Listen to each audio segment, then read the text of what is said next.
What's good, everybody? Welcome back to another episode of Combat and Kick It with your host, Bando. We are here to break down UFC 296 because it is this weekend. Stacked card, final card of the year, final pay-per-view card of the year, and it is massive. The welterweight championships on the line, the flyweight championships on the line. We got a lot to discuss. We got a lot to break down. Let's get into it. Let's go.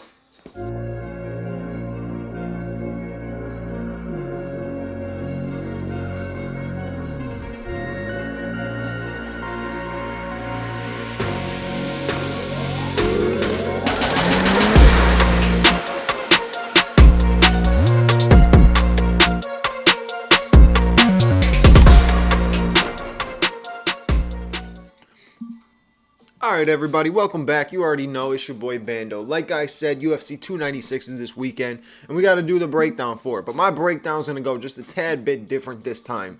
I'm going to give a slight prediction for all the prelim cards, not the early prelims, but just the prelims. And then the main card predictions, and the big dog breakdown, the co-main, main event. You'll get a full-fledged breakdown with that. So let's get to it. So you got opening the prelims with Casey O'Neill versus Ariane Lipski. Great women's flyweight matchup. You got two women who are not afraid to scrap if they need to. Casey O'Neill's got the skill on the ground, but she also has decent stand-up. Ariane Lipski, the queen of violence, so she'll bring it every single time. That's going to be a very good fight, but I think I am still riding with kind of the hype train a bit, and I'm rocking with Casey O'Neill in that one. I would probably go Casey O'Neill by decision. Moving on, you got bombs getting dropped in the bantamweight division with two heavy hitters. You got Cody Garbrandt going up against Brian Boom Kelleher. Now, we've seen Cody at his best. We've seen Cody at his worst. Brian Kelleher, we've seen him win. We've seen him lose. The thing about Cody is we've seen Cody at the best of the best, beating the best of the best at the top of the division, crowned as a champion. So it's wild to see him now on a prelim, but doesn't take nothing away. Look, we've seen Cody Garbrandt in bad predicaments, bad situations, and we've seen him take some L's. But I don't think this takes much away from Cody Garbrandt. We discussed this chin in the past. Yes, we discussed this chin in the past. We know it's not the best. But I think if he can come into this fight proper, come into this fight smart, not try to get into a slugfest, try to make this a little bit longer than a first round fight, and make Brian Kelleher work a little bit more, he can come out with a victory. But I'm going with Brian Kelleher. I think Brian Kelleher can land something nasty. He knows how to get inside and land something nasty. And if he does, we've seen Cody go out before. It's a possibility Cody may again. But I could be wrong. I'm hoping Cody gets the win. No offense to Brian Kelleher, but I would love to see Cody back in the win column. Like I said, it's crazy you see a champion, a former champion, now on the prelims. So hopefully Cody can get the win. I'm thinking Brian Kelleher on that one. Yeah, kind of slightly, just slightly. Could change though. Cody, you know what? Scratch that. I'm going with Cody Garbrandt. Fuck that. I'm going with Cody Garbrandt. I ain't switching on Cody. I always been on Team Cody. I'm going with Cody Garbrandt. Moving on, you got Irene Aldana versus Carol Rosa. Good women's bantamweight matchup. Another thing that's wild to me, you just saw Irene Aldana fight for the belt. Obviously wasn't the greatest performance. Lackluster, and Amanda Nunes completely one-sided, dominated her. But you got Irene Aldana going up against Carol Rosa. It's a good matchup. It really is. But seeing her on the prelims, after a loss like that, that's tough. That's tough. So she really needs this win. Irene Aldana needs this win more than Carol Rosa. I think Carol Rosa getting a win over the former title challenger can give her more to go up, you know what I'm saying? More to move up into the top 5 and stuff like that, start making more of a name for herself. But I think Irene Aldana's got this one. She keeps this fight on the feet, she keeps it standing, and she gets in her range, not like what she was doing against Amanda, throwing at a distance that wasn't even close to her range. If she can close the distance, or not even close the distance, use her range properly, right? Find the range, use the range properly. Her kicks and punches, she's got fantastic boxing, she's got good kicks. So I think she's the best version of herself when she is good at managing her range. She's good at managing her distance, good at utilizing her legs, her any type of reach advantage that she has. She's got to utilize it. She cannot do what she did against Amanda. She can't be scared to engage. That's what she was. She was scared to engage. Moving on, you got a huge featherweight matchup, which was supposed to be Josh Emmett versus Giga Chikadze, which I would have loved to see that matchup. But if you didn't see already, Giga pulled out because of groin injury. There's a video surfacing. If I can find it, I'll post it down here. He throws a kick. And pulls his groin just from the kick. It's that easy. It's that easy. But he pulls his groin. So Giga Chikadze is out. Who steps in on short notice? Thug Nasty Bryce Mitchell steps up. So who do you go with in this fight, right? You got Josh Emmett 0-2 in his last two. You got Bryce Mitchell, who is 1-1 in his last two. Came off that bad loss against Aaliyah Tapiria, bounced back, got that nice win over Dan Ige. Who do you run with in this one? You already know Josh has got the power. No doubt in my mind that Josh is leading on this one in the power. Bryce is obviously leading this one in the ground game. Might be leading this one in maybe like Octagon IQ. I know that sounds wild. I know a lot of people think Bryce Mitchell's stupid because of some of the stuff that he says and stuff like that. But if you really watch him in the Octagon, he's got good IQ. The way he dealt with Edson Barbosa, a lot of people don't give him credit for or talk about that. The way he dealt with Edson Barbosa and got him and was able to win, get the victory, and avoid the best things that Edson has, you can't really count him out or say that he's dumb. He's definitely not dumb. He's got pretty good IQ in there. But Josh does too. Josh is quicker. Josh is quicker with the hands, quicker with the feet. So it's interesting. I think if Josh could land early, put some strikes to him, it is a short notice fight for Bryce Mitchell to come into. So I think if Josh can get in there and strike early, land some heavy shots, be a threat right off rip, I think he's got a chance of winning. But at the same sense, he was training for a kickboxer. He was training for Giga Chikadze for who knows how long he's been training for him. And it's a very tough thing to switch over now within, a week, maybe 2 weeks this fight has been out. So it's a very tough one to switch over. You're going up against a guy who's predominantly a wrestler. Can strike, but is predominantly a wrestler or a jiu-jitsu guy. He has a very skilled ground game, so it's interesting to see. It depends on if Bryce stands in front of him or if Bryce ends up trying to shoot. If Bryce tries to bring this fight to the ground and he can get Josh to the ground, I think it's Bryce's night. I think if Josh lands early, puts a pause to him early, starts landing some heavy shots, damaging him a little bit, then I'm going with Josh Emmett. So I'm not even giving a full prediction on that one. It's more of if Bryce can do this, it's Bryce's night. If Josh can do this, it's Josh's night. Who do I want to win? That's another thing. I like both these guys. I like Josh Emmett a lot. I like Bryce Mitchell a lot. Josh Emmett's 0-2 in his last two, so you would really like to see him get something, get that win. I don't see any wins pushing him back into the title contention, but, for him to get that win and still stay rocking is always a nice thing to see. But at the same time, if Bryce Mitchell is able to get a good win over Josh Emmett, you're talking about putting that guy now into some, not technically a title contention, but different big fights that you can bring him into. You know what I'm saying? Different guys through the top 5, top 6, top 7.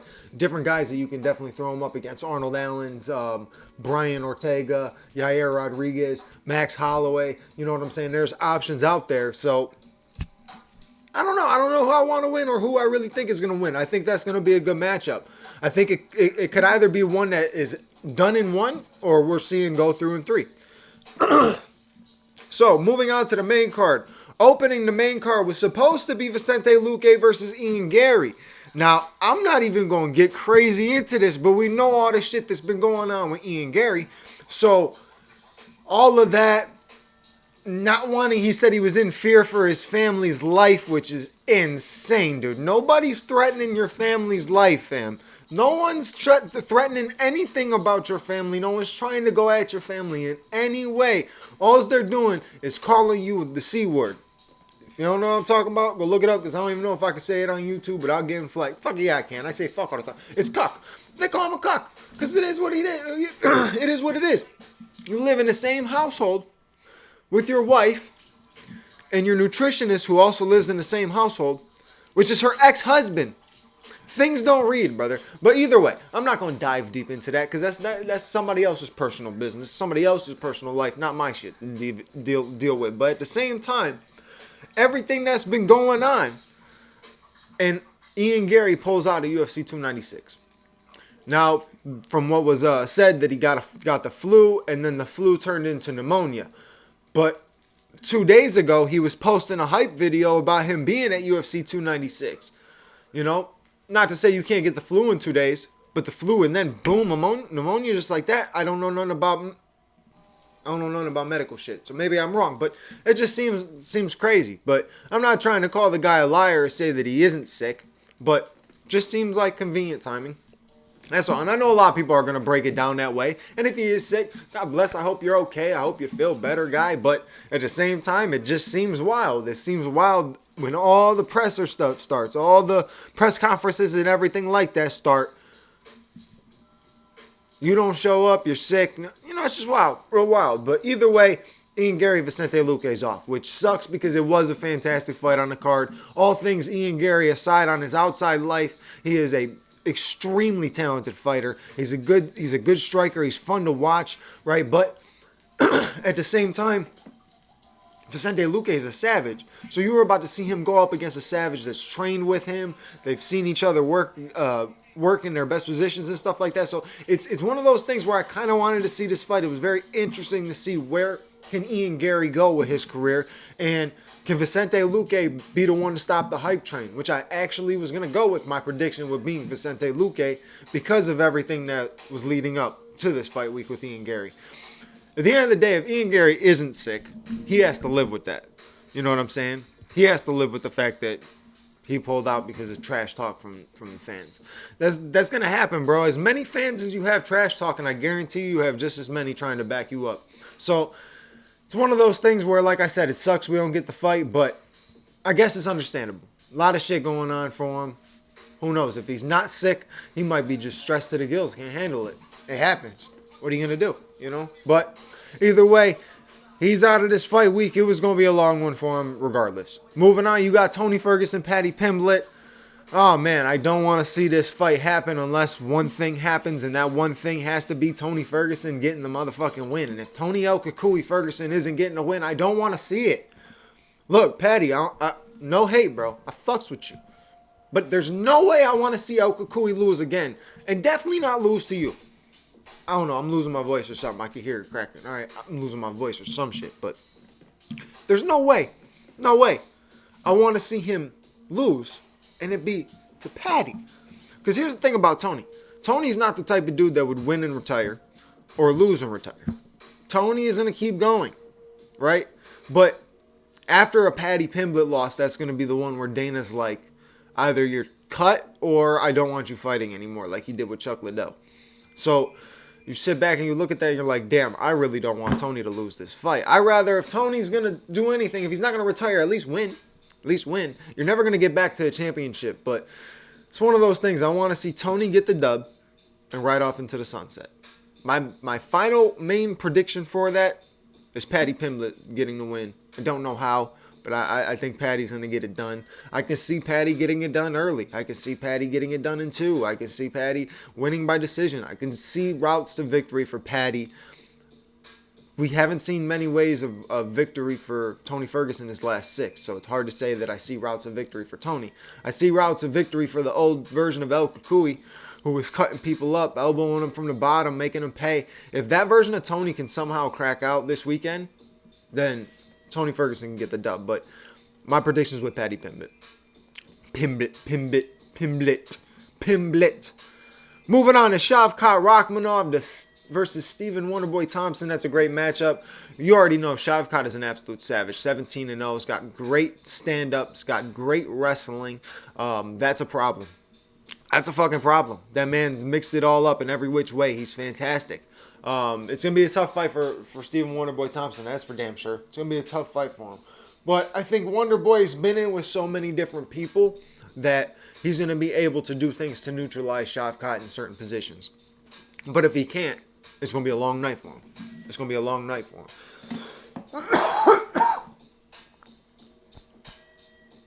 Maybe that's what I needed. Needed that cough. What's my prediction for this fight? Shavkat Rakhmonov. Going Shavkat. This might be one of them ones where Wonderboy gets finished. But not like knocked out, but like it might be one of the ones where Wonderboy gets finished. I think I can see him clipping Wonderboy with something. And while Wonderboy's trying to counter, He shoots and takes him down. Shoots, gets his like hips or something, gets him up against the cage, puts him in a position that gets uncomfortable, works for a submission and gets it. But if he doesn't, he tested his ego a lot against Jeff Neal, right? And was battling back, striking with Jeff Neal. You don't want to just stand there and strike with Wonderboy. So, interesting fight, but I'm going with Shavkat on that one. Then you're moving on. We are finally at that point. Give me 1 second. Ladies and gentlemen, welcome back to the Big Dog Breakdown, because we got the co-main and main event to break down right now. Let's get into it. The Flyweight Championship is on the line because Alexander Pantoja defends his belt against Brandon Royval. I love this matchup. This is their second fight. First fight went in favor of Pantoja, but it was good back and forth action, right? But it was Brandon Royval still a little bit early in his career. Now, the man is still early in his career. Let's really think about it. He's only been in the UFC for about 2-3 years, so he's still early in his career.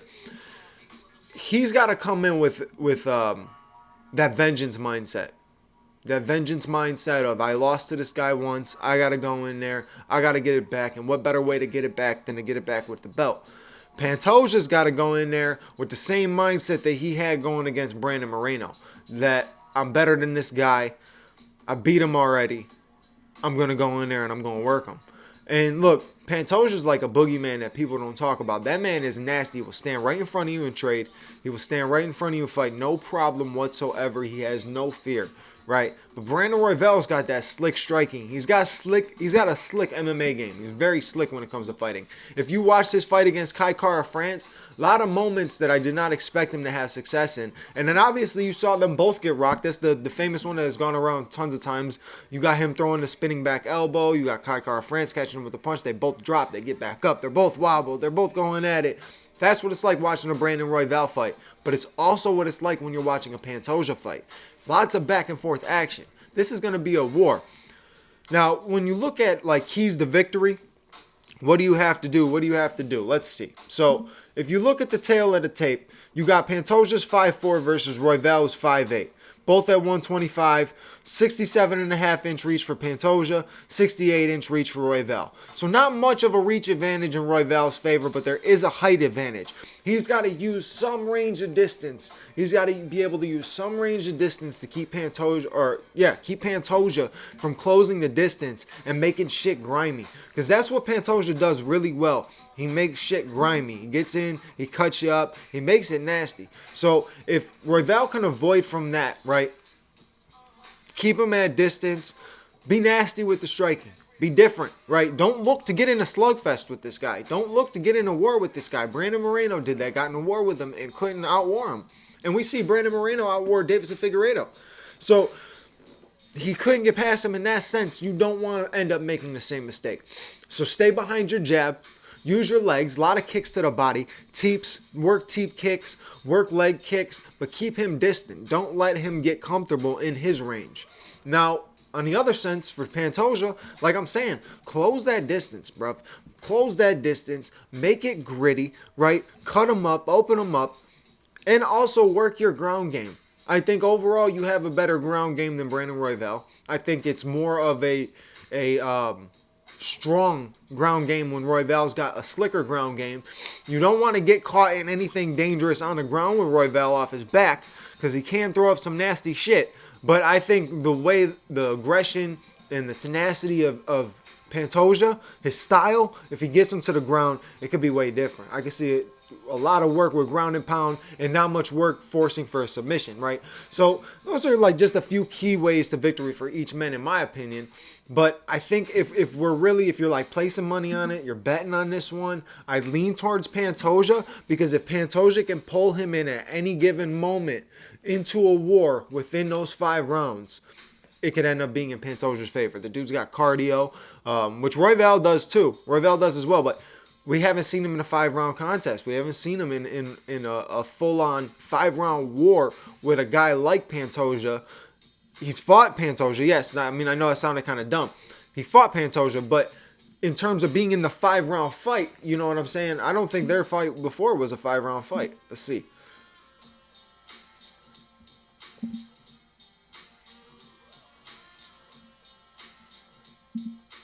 No.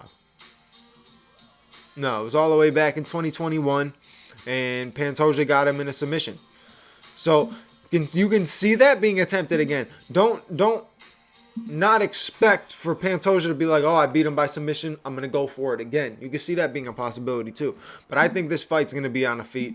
I think it's gonna be a bit of a slugger. But I think, like I said, if Brandon Royval can keep his distance, right, and it might make it a little bit more boring than people expect. But keep your distance, keep your range, and don't let Pantoja get comfortable. You might be able to find a shot. But I don't see him putting Pantoja's lights out, so I'm leaning with Pantoja for this one. Moving on, you got the main event. Leon Rocky Edwards going up against Colby Chaos Covington. Let's get into this one.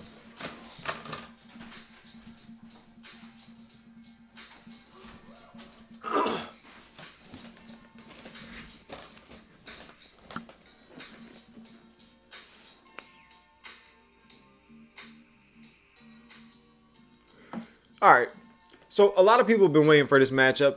I being one of them, just because we haven't seen Colby Covington fight in over a year, and it seems like it's been a minute since Leon's defended, but he fought back in March, so it's not that long. But at the same time, this matchup makes sense and doesn't make sense, right?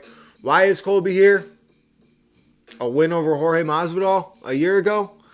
Doesn't make much sense, but he's here, right? The fight does make sense in terms of sales and stuff that people want to see. Unfortunately, people don't want to see Leon versus Bilal. Let's be real with it. No one wants to see Leon versus Bilal. We want to see Leon versus Colby. It's more exciting. There's more build-up. There's much more fun in terms of what you're getting for the fan stuff, right? But breakdown-wise, I gotta stop getting off topic. Breakdown-wise, who am I rocking with and why? I've had this bold prediction that Leon Edwards is gonna win by submission for 2 months now.